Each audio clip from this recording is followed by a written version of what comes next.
NEET 2025 brilliant ദേവരയിൽ നിന്ന് ഉജ്ജ്വല വിജയം കരസ്ഥമാക്കിയ ജോസും ജോസിൻ്റെ ഫാമിലിയുമാണ് ഇന്ന് നമ്മോടൊപ്പം ഉള്ളത്. കൺഗ്രാജുലേഷൻസ് ജോസ്. എന്ത് തോന്നുന്നു ഈ നിമിഷം?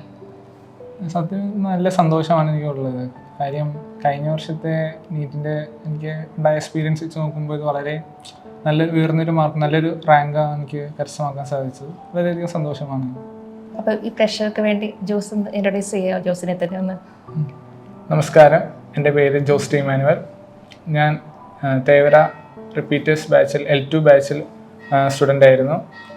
എൻ്റെ father Thomas retired central government employee ആണ്, നേവൽ ബേസിലായിരുന്നു. മദർ ജസീന്ത ഹൗസ് വൈഫാണ്.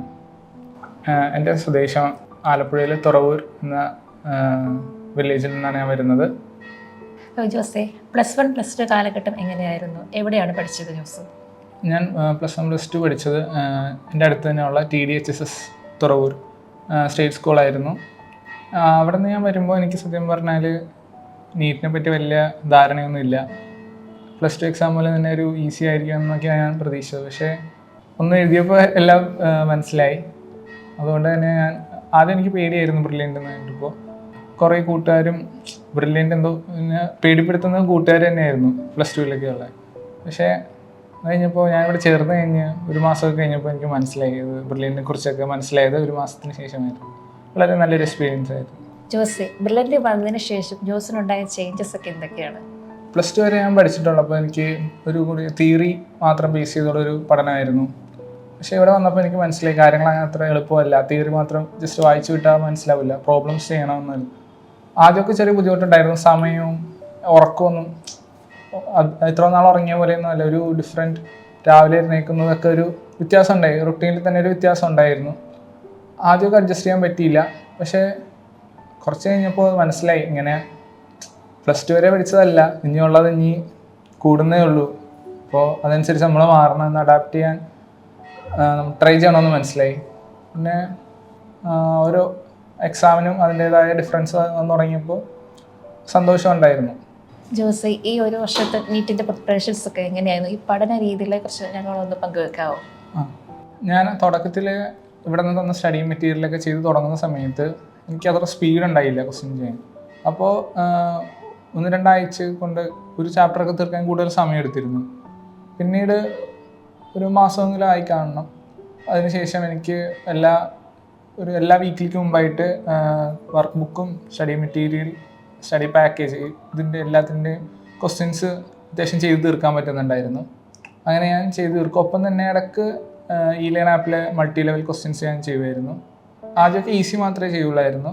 പിന്നെ മോഡൽ എക്സാംസ് ഒക്കെ ആയി തുടങ്ങിയപ്പോഴാണ് ഞാൻ കൂടുതൽ ലെവൽ 2, ലെവൽ 3 ക്വസ്റ്റ്യൻസ് ഒക്കെ.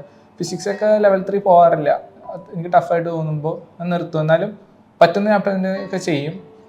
എന്നാലും എനിക്ക് ഫിസിക്സ് എനിക്ക് ഇഷ്ടമായിരുന്നു. കാരണം ആദ്യം പേടി ഉണ്ടായെങ്കിലും എല്ലാവരും പറഞ്ഞ് ഫിസിക്സാണ് ടഫെന്ന് പറഞ്ഞ് കേട്ടിട്ടുണ്ട്.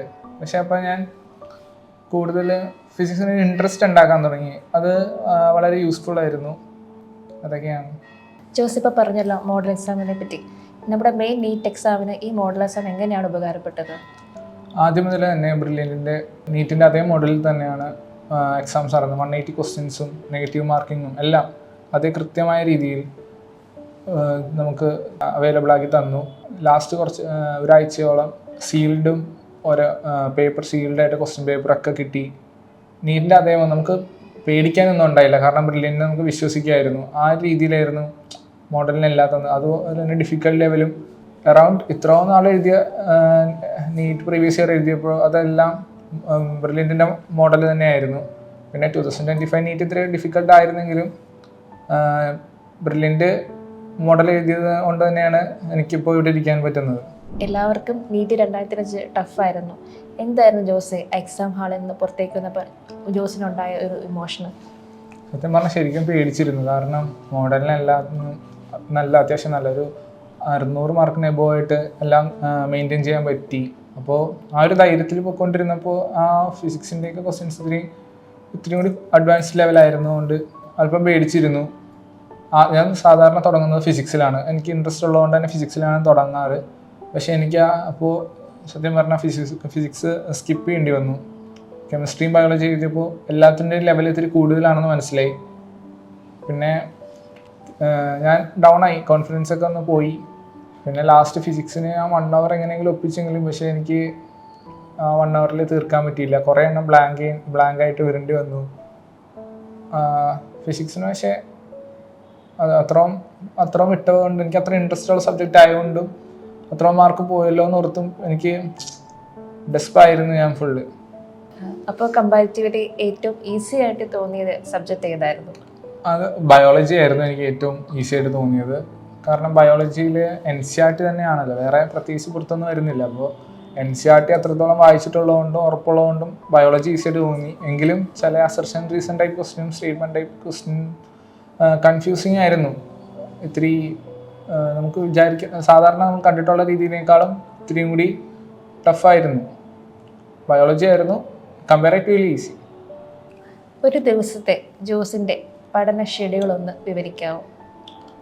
ഞാൻ രാവിലെ പഠിക്കുന്നത് ശീലത്തിൽ കുറവായിരുന്നു. കാരണം എനിക്ക് ഉറക്കം മസ്റ്റായിരുന്നു, അല്ലെങ്കിൽ എനിക്ക് തലവേദന വരാൻ ചാൻസ് ഉള്ളതുകൊണ്ട്. പിന്നെ എനിക്ക് ചിലപ്പോൾ എഴുന്നേക്കാൻ പറ്റില്ല. അപ്പോൾ ഞാൻ കൂടുതലും ക്ലാസ് കഴിഞ്ഞ് വന്നിട്ടാണ് പഠിക്കാതിരിക്കുക. ചിലപ്പോൾ അത് 11 o'clock 12 o'clock വരെയൊക്കെ പോകും, അത് കുഴപ്പമില്ല. പക്ഷെ രാവിലെ എനിക്ക് ബുദ്ധിമുട്ടായിരുന്നു. ക്ലാസ് കഴിഞ്ഞ് വരുമ്പോൾ വർക്ക് ബുക്ക് തീർക്കാൻ ഞാൻ മാക്സിമം നോക്കിക്കൊണ്ടിരുന്നത്. ഒപ്പം തന്നെ പഠിക്കുന്ന തിയറി ജസ്റ്റ് ഒന്ന് വായിച്ച് നോക്കും. ഫിസിക്സിൻ്റെ ഒക്കെ ആണെങ്കിൽ ബ്രെയിൻ പോയിന്റേഴ്സിൽ ഇക്വേഷൻസ്, അതുപോലെ ജസ്റ്റ് പോയിന്റ്സ് ടു റിമെമ്പർ, അങ്ങനത്തെ സാധനങ്ങളൊക്കെ. പിന്നെ കുറച്ച് ഷോർട്ട് നോട്ട്സ് ഉണ്ടായി, അതൊക്കെ വായിച്ച് നോക്കുമായിരുന്നു. രാത്രിയൊക്കെയാണ് ഷോർട്ട് നോട്ടൊക്കെ വായിച്ച് നോക്കിക്കൊണ്ടിരുന്നത്. പിന്നെ ക്വസ്റ്റ്യൻ ചെയ്യുന്നതല്ലാതെ വേറെ പ്രത്യേകിച്ച് ചെയ്യാറില്ല. ജോസെ, ബ്രില്യൻറ്റ് ഫാക്കൽറ്റീസിനെ പറ്റി ജോസിൻ്റെ അഭിപ്രായം എന്താണ്? വളരെ സപ്പോർട്ടീവായിരുന്നു അവരെല്ലാവരും. പ്രത്യേകിച്ച് മെൻറ്റേഴ്സ് ആണെങ്കിലും നിവ്യ മിസ് എൻ്റെ ക്ലാസ് ടീച്ചറാണ്, വളരെയധികം സപ്പോർട്ട് ചെയ്യും. കാരണം എപ്പോഴെങ്കിലും എനിക്ക് ഡൗൺഫോൾ ഉണ്ടാകുമ്പോൾ മിസ് ഉറപ്പായിട്ടും പറയും എന്താ കാര്യം, എന്ത് പറ്റി. ട്രെൻഡിൽ നിന്ന് മാറുമ്പോൾ മാർക്കൊക്കെ ആ ട്രെൻഡിൽ നിന്ന് മാറുമ്പോൾ മിസ് എപ്പോഴും വന്ന് ചോദിക്കും എന്ത് പറ്റി, എന്നിട്ട് ഇനി എന്ത് ചെയ്യണം, എന്താണ് ഡിഫറെൻ്റ് ആയിട്ട് ഈ പ്രശ്നം ചെയ്തത്, ഓരോ കാര്യങ്ങൾ ചോദിച്ച് മിസ് ആശ്വസിപ്പിക്കാനും ചെയ്യാറുണ്ട്. പിന്നെ ഡൗട്ട് ക്ലിയറിങ് പ്രൊഫസേഴ്സ് ആണെങ്കിൽ അവർ ഫുൾ നമ്മളെപ്പോൾ നോക്കിയാൽ അവൈലബിൾ ആയിരിക്കും. ഇപ്പോൾ ടോബി സാറ്, വൈശാഖ് സാർ, അങ്ങനെ കുറേ ഫേവറേറ്റ് ഫിസിക്സ് ഫാക്കൽറ്റീസ് ഉണ്ടായിരുന്നു എനിക്ക്. അവരൊക്കെ ആണെങ്കിലും നമുക്ക് ഡൗട്ട് ഉണ്ടെങ്കിൽ അത് ജസ്റ്റ് ക്വസ്റ്റ്യൻ മാത്രമല്ല, ആ ഒരു കൺസെപ്റ്റ് ഫുൾ അവർ പറഞ്ഞു തരുന്നത്. അത് വളരെ ഒരു യൂസ്ഫുൾ ആയിരുന്നു. നമ്മൾ ആ ഒരു ക്വസ്റ്റ്യൻ കിട്ടാതെ തന്നെ മാത്രമല്ല മറ്റുള്ള ക്വസ്റ്റ്യൻസിനും അത് ഉപകാരപ്പെടുന്നതാണ്. നമ്മുടെ ഇവിടുത്തെ facilities, doubt clearance, learning app, ഇതൊക്കെ എങ്ങനെയാണ് ജോസ് യൂട്ടിലൈസ് ചെയ്തത്?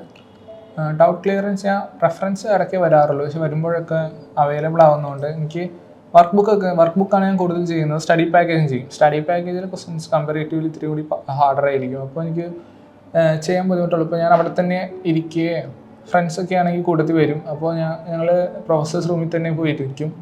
അപ്പോൾ പെട്ടെന്ന് തന്നെ ഇപ്പോൾ ഒരാൾക്കുള്ള ഡൗട്ട് ആയിരിക്കില്ല മറ്റുള്ളവർ, എന്നാലും ഒരു കൺസെപ്റ്റ് ചിലപ്പോൾ മനസ്സിലാക്കി തരുന്നതാണ്. ഇവിടുത്തെ പല പ്രൊഫസേഴ്സും അത് നമ്മളെ സഹായിക്കുക, കൺസെപ്റ്റ് ഫുള്ളി ക്ലിയർ ആകാൻ സഹായിക്കുന്നതാണ്. പിന്നെ ലേണിംഗ് ആപ്പിനെ കുറിച്ച് പറയാനാണെങ്കിൽ അതാണ് മോഡൽ എക്സാംസിൽ എനിക്ക് ഫുള്ളി യൂസ്ഫുൾ ആയത്. കാരണം ഇവിടുത്തെ പ്രിപ്പറേറ്ററി മോഡലും ഇത് രണ്ടും കഴിഞ്ഞുള്ള സമയം എനിക്ക് ഞാൻ ലേണിലെ മൾട്ടി ലെവൽ ക്വസ്റ്റ്യൻസാണ് ഉപയോഗിക്കുന്നത്. നമ്മൾ എത്ര ചെയ്താലും തീരില്ല, അത്രയും ഉണ്ട്. ഞാനൊരു പകുതി പോലും എനിക്ക് ചെയ്തു തീർക്കാൻ പറ്റിയിട്ടില്ല, എങ്കിലും അത് ഒരുപാട് ക്വസ്റ്റ്യൻസ് ഞാൻ ചെയ്തിട്ടുണ്ട്. അതൊക്കെ ചെയ്തത് എനിക്ക് എൻ്റെ കോൺഫിഡൻസ് കൂട്ടി വരുന്നത് ചെയ്തത്. പിന്നെ ടൈമിൻ്റെ ആ ഒരു പ്രശ്നവും ലേൺ ആപ്പിൽ ആ ക്വസ്റ്റ്യൻസ് വെച്ച് ചെയ്യുമ്പോൾ മാറി കിട്ടുന്നതാണ്, പ്രശ്നങ്ങളൊക്കെ മാറും.